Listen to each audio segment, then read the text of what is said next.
Good Saturday afternoon, everybody. I'm Danilo Evangelista, and welcome to our Hurricane Outlook and Discussion off-season edition for today, Saturday, December 16th, 2023.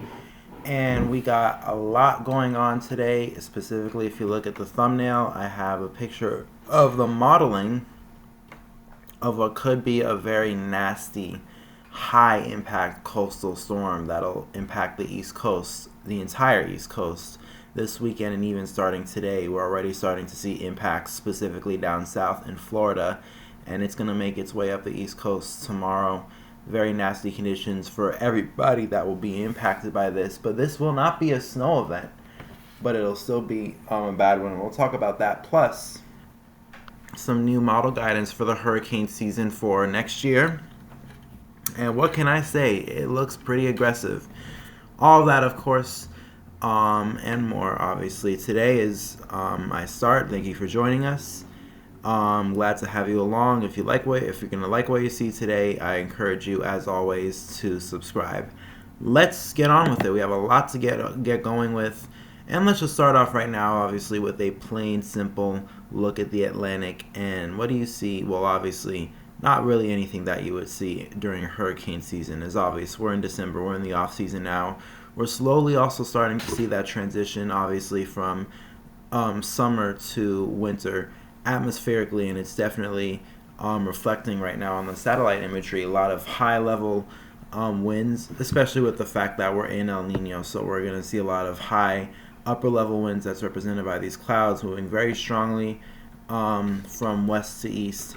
Strong wind shear, obviously not a favorable sign. And then obviously we have, if you notice, all this cloud cover, especially in and around the subtropics. That's just also natural of winter too. All the energy kind of shifting and focusing away from the deep tropics and moving into the subtropics, especially as we head into the winter, even especially in an El Nino, when the subtropical jet becomes really active, and hence obviously that's why we're seeing this system here. And I'm actually going to zoom in on the United States. And yes, if you're wondering if this is the system that I'm talking about that is going to be a very big high impact coastal system, this is it.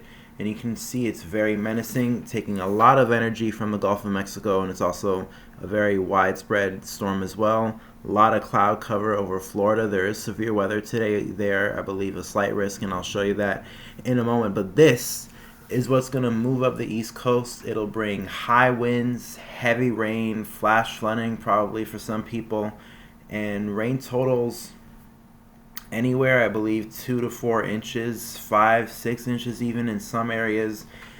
And I'll show you all. It really does look impressive, and some people saying this quite literally does look like it could shape up to be what we would call, I guess, an East Coast atmospheric river, because this is gonna take quite literally moisture all the way from the Caribbean with it as it moves up the East Coast, and that's just gonna fuel a lot of heavy rain for many areas up and down the coast entirely.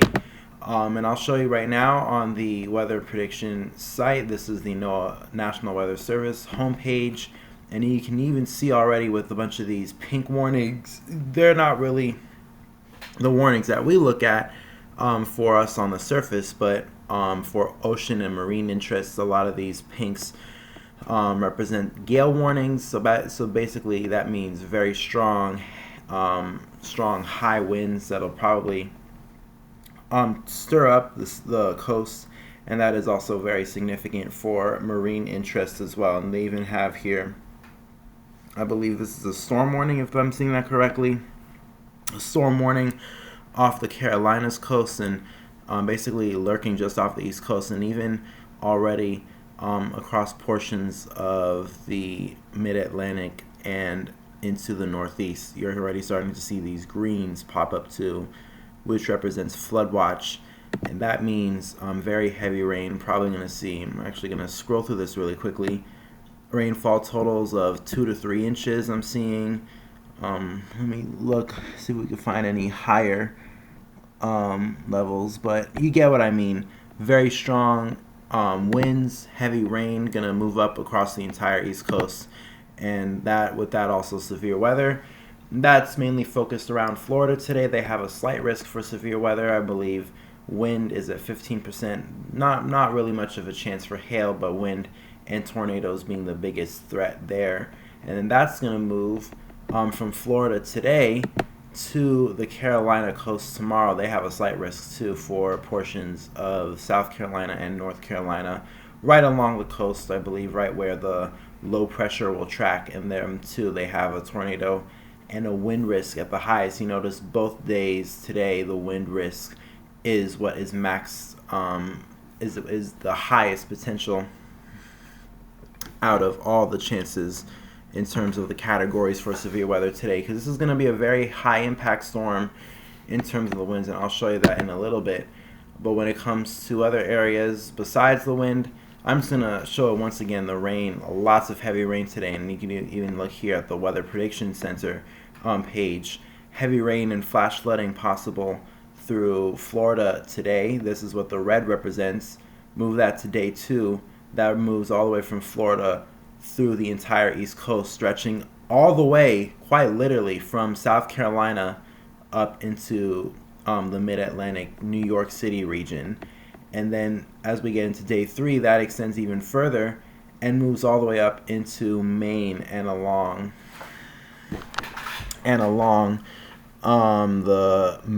along the New England coastline. So basically that just means, once again, lots of rain along the East Coast, and as the system moves out, wind patterns and wind direction will change. We'll start seeing a lot of winds coming from the north and from Canada.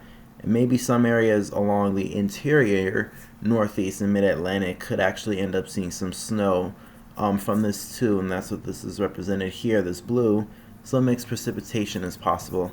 And just to kind of give you a kind of scope of how massive this storm is, it even extends up into the Great Lakes regions, where they could see snow from this as well. So very significant indeed. And in terms of the rainfall, I'm just showing you again, lots of rainfall over the next 168 hours. This is the 168-hour map from the Weather Prediction Center.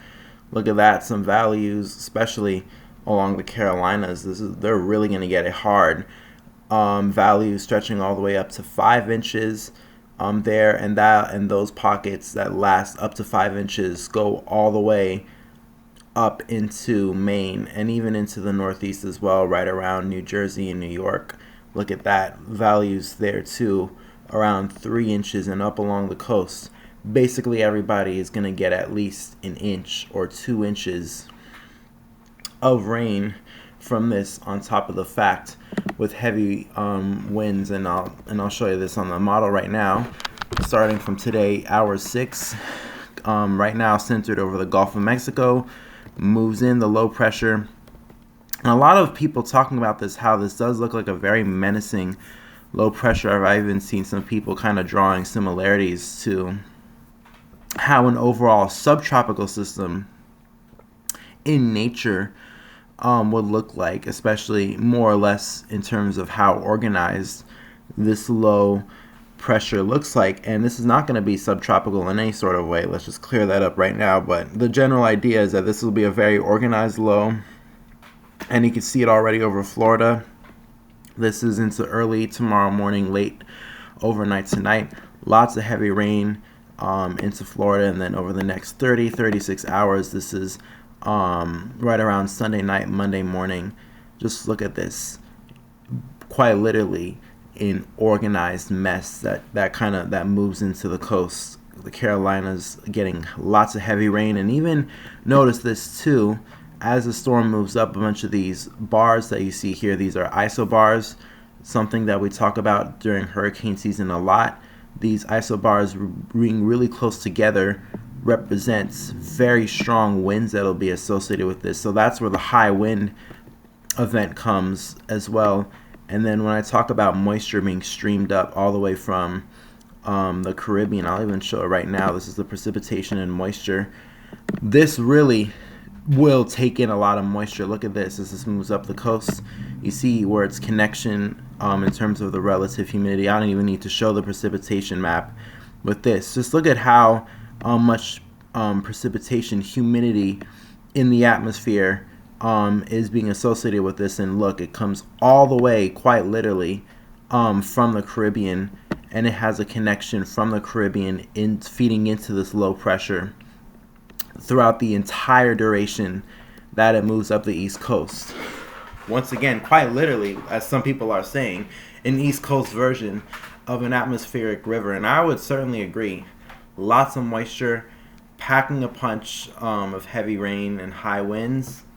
You don't need a tropical system to do that. You don't need also a snowstorm to bring very significant impacts with high winds as well. All you need is just some heavy rain and some wind gusts that we'll probably see here up to 40, 50 knots, 50, 60 miles an hour probably.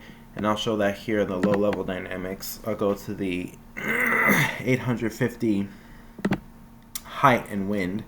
And this is basically the wind in the 850 millibar level of the atmosphere. So all the values that you see here right now, basically reduce them by 40 or so knots. And you'll probably get the winds that we'll see at the surface. But here it is, kind of, let's just go back in time a little bit, 24, 30 hours out. This is when the low pressure really begins to deepen and strengthen off the coast. And then as it moves up, look at this. This is hour 48 as it moves into the northeast. Really go huge. God damn, look at this. Huge impacts along the entire northeast. All of these winds here, this is in the 850 millibar level. Winds of 60 for 80, 90 knots even of winds at the 850 millibar level of the atmosphere.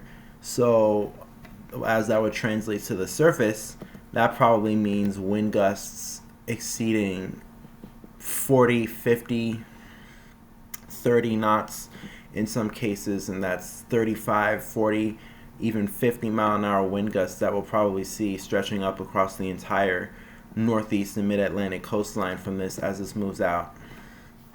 And then behind it, we'll see wind direction shift and come out from the north and the northwest, and that'll probably bring some colder air behind the system as well. And I'll show you back here on the precipitation that could cause some lake effect snow for portions along the Great Lakes in the northeast. That includes Pennsylvania and New York.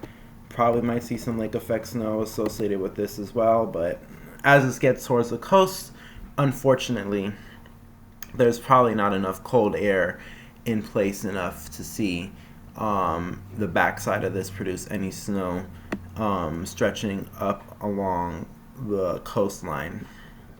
But man, if this did truly have a connection with the Arctic, if this had some sort of northern atmospheric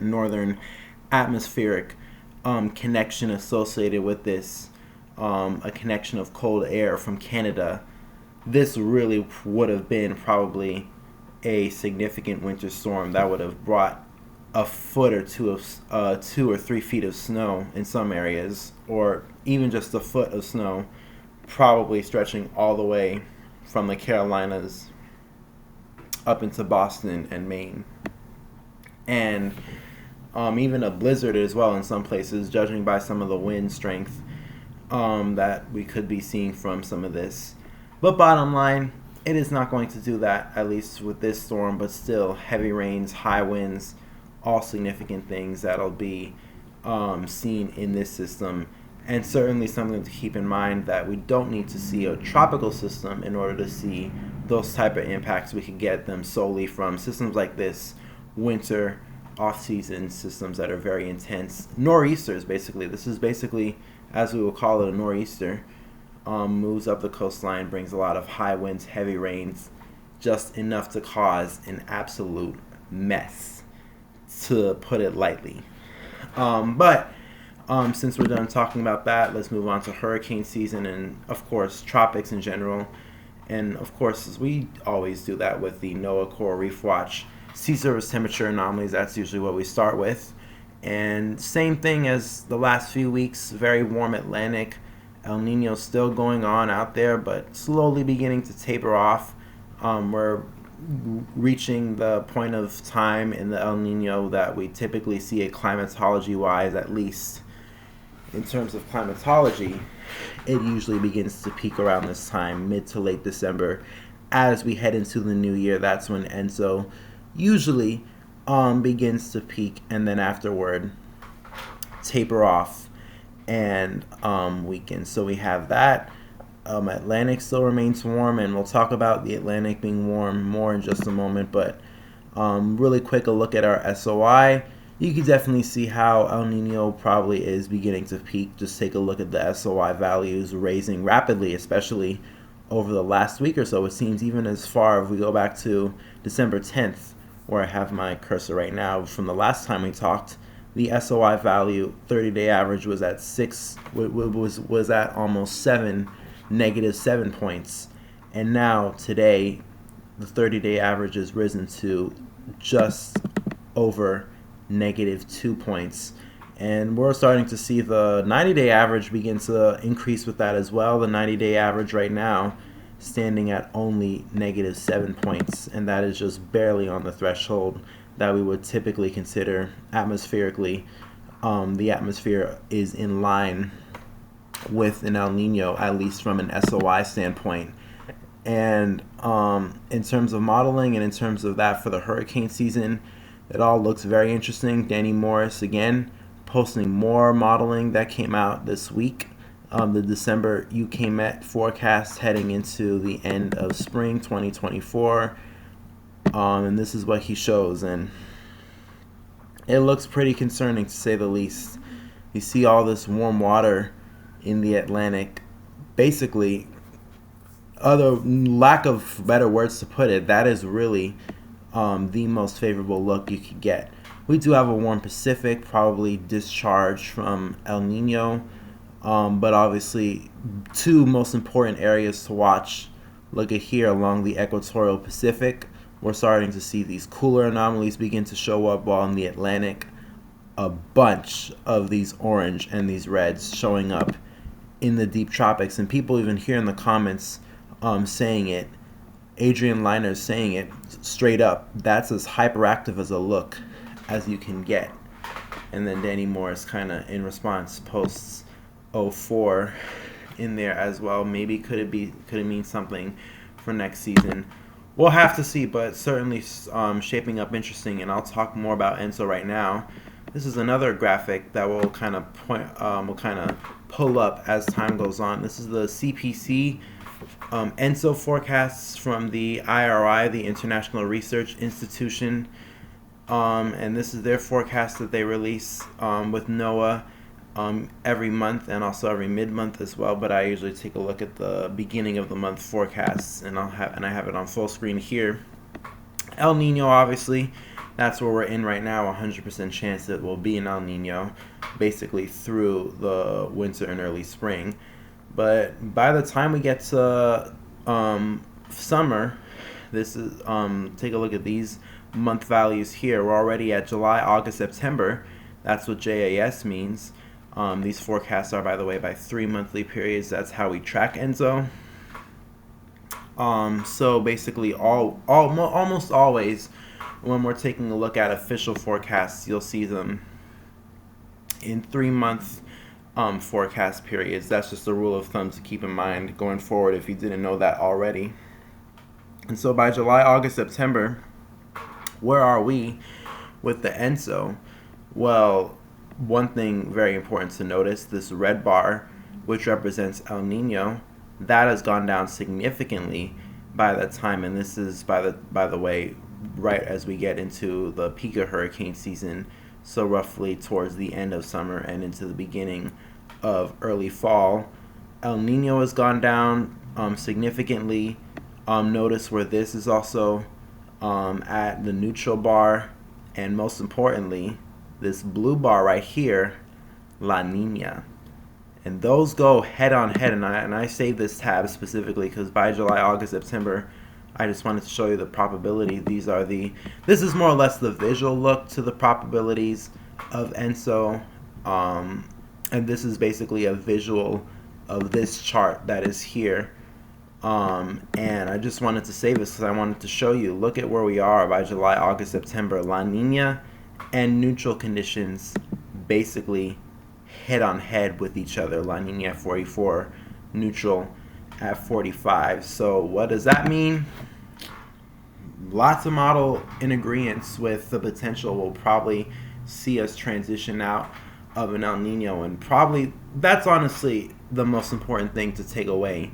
It very much looks like we will be transitioning away from any sort of El Nino, any sort of warm ENSO state next year, plus the fact that a lot of the models are also aggressive with the idea of the Atlantic remaining very warm through the off season and into next season, at least from what it seems like right now. Those two together, really the only factors we could look at right now this far out, but so far, some of the two most important factors that go into a hurricane season really are tipping in favor of next year. So we'll have to see about that. And as opposed to this coastal storm, we'll try to post an update video tomorrow. I'll see how my schedule is tomorrow, if I'm able to post a video then. If not, we'll see you back next Saturday, but I'll see about tomorrow. Probably will try to anyway. But with that being said, I'm going to wrap it up for this discussion for today.